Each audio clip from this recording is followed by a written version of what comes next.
Здравствуйте, дорогие друзья, с вами Наталья Ксенчак.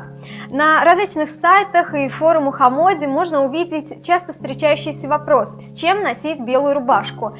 Стилисты с чем только не предлагают ее носить: и с джинсами, и с классическими брюками, и с разнообразными юбками, даже с комбинезонами и сарафанами. Все стилисты сходятся во мнении, что белая рубашка настолько многофункциональный предмет гардероба, что обязательно должен быть в шкафу и мужчины, и женщины. Многофункциональной белая рубашка стала не в наши дни, она испокон веков считалась предметом, который сопровождал человека от жизни и до смерти, особенно на Руси. Белая рубашка служила и в качестве нижнего белья, ее использовали как элемент праздничного костюма и даже хоронили в белых рубашках. И особый интерес представляет образ белых рубашек в кинематографе. Обо всем этом мы сегодня поговорим в этом видео.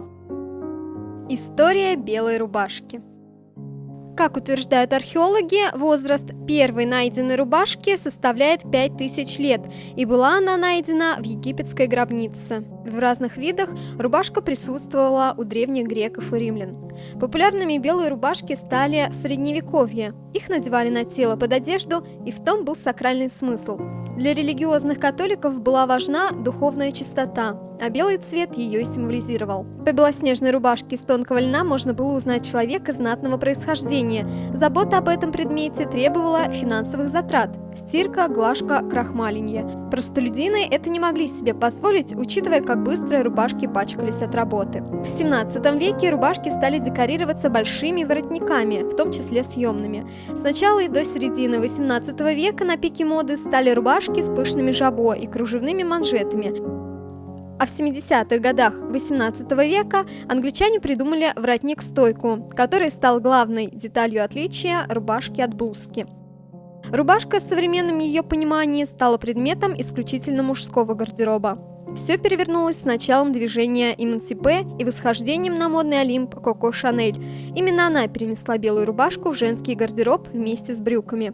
В течение 20 века предмет не претерпел сильных изменений, разве что в 80-х годах вновь появилась мода на ажурные воротнички. Сейчас белая рубашка – главный элемент делового дресс-кода. Белая рубашка на Руси.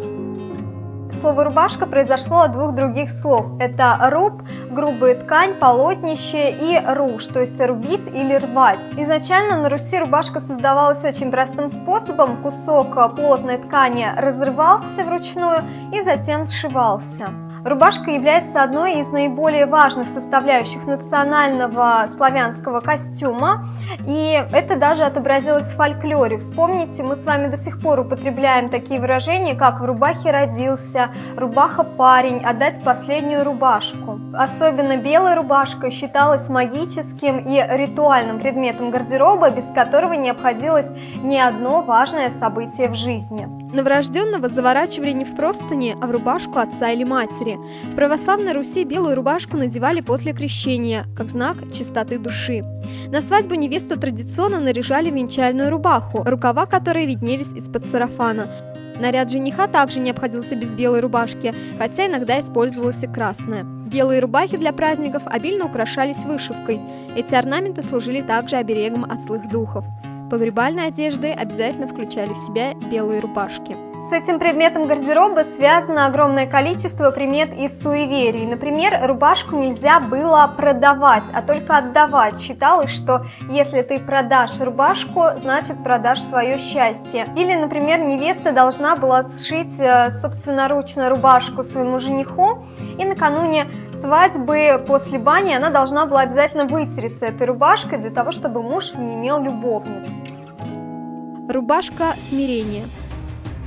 Белые смирительные рубашки используются в психиатрических заведениях с конца XVIII века как щадящая альтернатива травмирующих средств удержания умалишенных. Такая рубашка представляет собой одежду с удлиненными рукавами, которые завязываются сзади, или различными средствами фиксации рук. Длина их бывает разной, от короткой до длинной. Выше человеческого роста со сшитым низом называют мумификаторы. Традиционным считается именно белый цвет таких рубашек. Он символизирует духовное просветление и ясность ума. Еще в Ветхом Завете безумие описывалось как наказание за грехи, а в средние века оно подразумевало вселение демона, поэтому белый цвет традиционно использовался в психиатрии как символ очищения от грехов и святости. Белая рубашка смерти.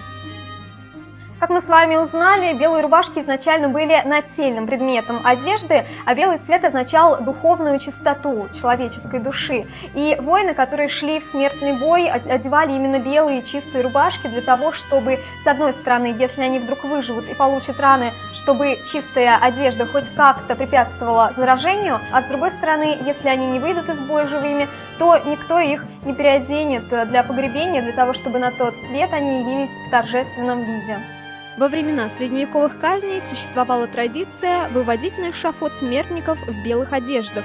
Например, на картинах со сценой распятия Христа Господь изображается в белой повязке. Белую рубаху можно увидеть в иллюстрациях сцены сожжения Жанны д'Арк. Согласно средневековой традиции, перед виселицей или эшафотом палач сам переодевал осужденного в белую рубашку смертника.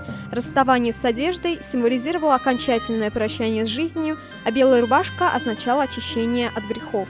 В кинематографии белая рубашка часто вводится в кадр для красивой и эффектной смерти главного героя, ведь на белом фоне кровь сразу бросается в глаза и выглядит контрастно.